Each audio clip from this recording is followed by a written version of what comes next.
আমরা বলেছি 18 মাসে 1 কোটি লোকের চাকরি দেবো আমরা ব্যবস্থা করছি, কারণ আমি চাকরি দেব it is a political statement হিসাবে কেউ দেখতে পারে, জনমত সৃষ্টি করতে পারবে। এটাই তো গণতন্ত্র। আপনি জনমত সৃষ্টি করে আপনার দাবিটা আপনি প্রতিষ্ঠিত করেন, কিন্তু জনমত সৃষ্টি না করে যদি আপনি এখানে ঐক্যমতের কথা বলে এখানে অন্যান্য দাবি তুলে আজকে একটা কনফিউশনের সৃষ্টি করে, তাহলে তো সেটা কাজ করবে না।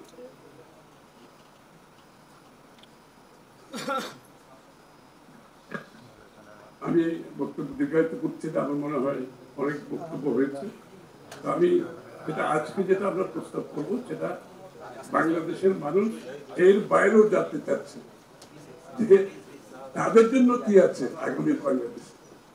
আমরা দয়া করে তাদেরকে এই কথাগুলো বলি। প্রত্যেকটা দলের উচিত আগামী জেন জি বলেন, নতুন যারা ভোটার হয়েছে, আমাদের তরুণ প্রজন্ম যারা আছে বাংলাদেশের, যারা প্রতিবন্ধী আছে বাংলাদেশে, যারা চাকরি বাকরি পাচ্ছে না তারা আছে, মহিলাদের অধিকারের ব্যাপার আছে, বাংলাদেশের তো সমস্যার শেষ নেই। সুতরাং আমার মনে হয় প্রত্যেকটি দল জনগণের সাথে তাদের আগামীর বাংলাদেশের স্বপ্ন দেখানোর কথা বলতে হবে, এবং বিএনপির পক্ষ থেকে আমরা চেষ্টা করছি সেটা। আমরা বলেছি 18 মাসে 1 কোটি লোকের চাকরি দেবো আমরা ব্যবস্থা করছি, কারণ আমি চাকরি দেব it is a political statement হিসাবে কেউ দেখতে পারে, আবার কেউ এটাকে সিরিয়াসলি নিয়ে বলতে পারে বিএনপি 1 কোটি লোকের চাকরির ব্যবস্থা করে এই কথাগুলো বলছে। আমি তো বলবো আমরা 1 কোটি লোকের চাকরি 18 মাসে কিভাবে দেব সেই কাজগুলো হোমওয়ার্ক করে সব কিছু শেষ করে আমরা জনগণের সামনে এই কথা তুলে ধরবো। তার আগে কিন্তু আমরা বলিনি, এবং কোন সেক্টরে কত চাকরি হবে সেটাও আমরা তুলে ধরবো। আমরা কমপ্লিট কম্প্রিহেন্সিভ পেপার নিয়ে জনগণের সামনে 1 কোটি চাকরি আমরা কিভাবে দেবো তুলে ধরবো। এই কাজগুলো আমরা করেছি। আমরা বাংলাদেশের জনগণের বিনামূল্যে প্রাথমিক স্বাস্থ্য সেবার সিদ্ধান্ত নিয়েছি, নট এ পলিটিক্যাল স্টেটমেন্ট।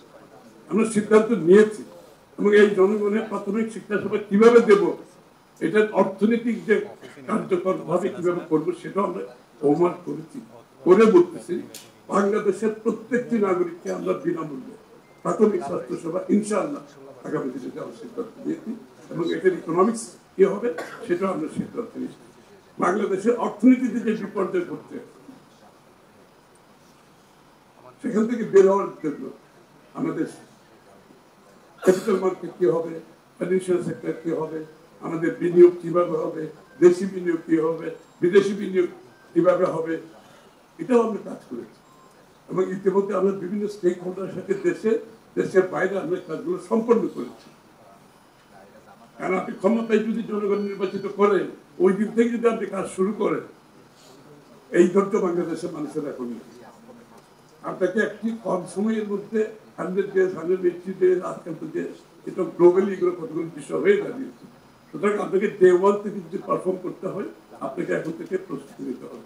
সকল রাজনৈতিক দলের করা উচিত এই প্রস্তুতি নিয়ে আপনাকে ক্ষমতায় যেতে হবে।